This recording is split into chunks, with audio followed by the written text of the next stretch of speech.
साथियों नमस्कार, मैं हरिश्चंद्र बंडवाल एचबी शॉर्ट्स में आप सभी का स्वागत करता हूं। दोस्तों, प्रधानमंत्री मोदी की सरकार ने अभी एक कानून बनाया।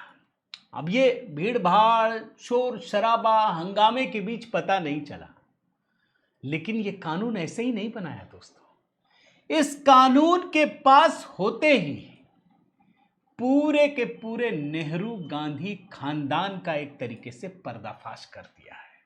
गजब की कहानी है दोस्तों, यकीन नहीं होगा। पूरा नेहरू गांधी खानदान कह रहा हूं, जो अंदर की चीजें होती है ना, जो दिखाई नहीं पड़ती, वो दिख गई। इतनी बड़ी खबर है। अब ये क्या है दोस्तों, इसको ध्यान से समझिए। भाई, नेहरू गांधी परिवार जो है, हमेशा भारतीय जनता पार्टी, मोदी, आरएसएस पर ये इल्जाम लगाता है ना कि आपका स्वतंत्रता आंदोलन में क्या रोल है, आपके घर कौन कुत्ता मरा, हम तो ये किए। हालांकि मैंने उस पर किताब लिखी है कि आरएसएस का कितना बड़ा योगदान है, लेकिन कहानी एकदम उल्टी है दोस्तों।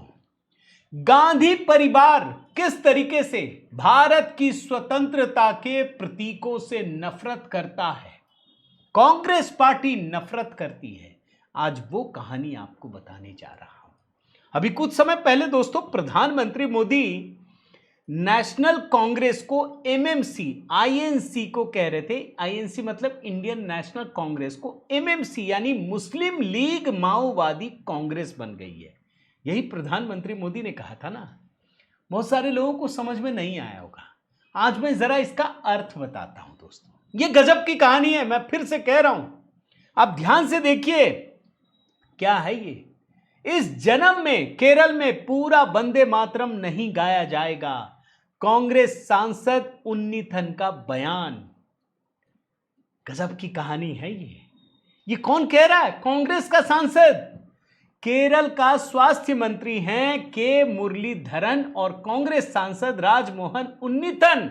ये दोनों कहते हैं कि केरल में वंदे मातरम का पूरा संस्करण नहीं गाया जाएगा, केवल 2 पंक्तियां ही गाई जाएंगी और पूरा नहीं गाया जाएगा। अभी वंदे मातरम का एक कानून पास हुआ है कि सभी स्टैंजा गाने पड़ेंगे। यह भारत के संविधान के अनुरूप संशोधन किया गया है। कहीं मोदी जी ने अपने घर से नहीं लाया, जो संविधान में लिखा है उसी के अनुरूप संशोधन करके कानून बनाया गया है। उसमें सजा का प्रावधान है, यह भी समझ लीजिए।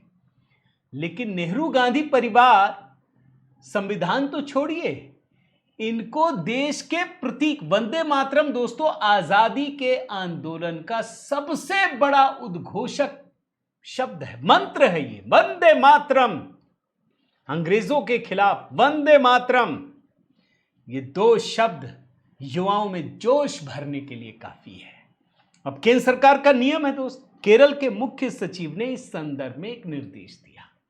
उसी को लेकर के कांग्रेस के सांसद राजमोहन उन्नीथन कहते हैं, ध्यान से सुनिएगा, इस जन्म में पूरा वंदे मातरम नहीं गाया जाएगा। मतलब मेरा जन्म खत्म हो जाए लेकिन हम नहीं गाएंगे, ये कांग्रेस का सांसद कह रहा है। वो कहते हैं कि मुख्य सचिव ने जो निर्देश दिया जानकारी नहीं है, लेकिन चाहे नरेंद्र मोदी हमें गोली मारने की धमकी ही क्यों ना दे, इसे पूरा नहीं गाया जाएगा। उन्होंने कहा यह उसी तरह से गाया जाएगा जैसा हम 2 स्टैंजा गाते हैं। सोचिए किसका विरोध कर रहे हैं भाई। ये लोग सवाल उठाते हैं कि आरएसएस के दफ्तर में तिरंगा नहीं फहराया गया। जब तिरंगा फहराया जाता था ना, तो इतना लोकप्रिय हो गया कि उस पर नेहरू ने कानून बना दिया कि तिरंगा 2 ही बार फहराया जाएगा, बाकी अलाउ नहीं होगा किसी देश के आम नागरिक को कि अपने घर दफ्तर में फहरा सके। और ये कह रहे हैं कि हम वंदे मातरम नहीं गाएंगे, जो संसद ने संविधान के अनुरूप पारित किया है, ये कह रहे हैं। लेकिन इनको याद नहीं है दोस्तों, भाई कश्मीर में जो आर्टिकल 370 है, जब ये घोषणा पत्र में डालते थे ना, तो मोदी को चुनौती देते थे ये लोग कि 10 बार भी पीएम बन जाएंगे ना मोदी जी, आपकी औकात नहीं है, हिम्मत नहीं है कि आप अनुच्छेद 370 हटा दें। ये फारूक अब्दुल्ला बोलते थे, ये दूसरी महबूबा मुफ्ती, ये कांग्रेसी भी वहां के लोग बोलते थे कि आप 100 साल में भी नहीं हटा पाएंगे, 7 जन्म भी ले लें तो भी नहीं हटा पाएंगे। ये मोदी जी को चुनौती देते थे। क्या हुआ?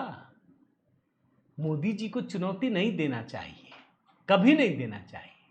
ये दरअसल दोस्तों ये सजा की बात नहीं है, ये मजा की बात है।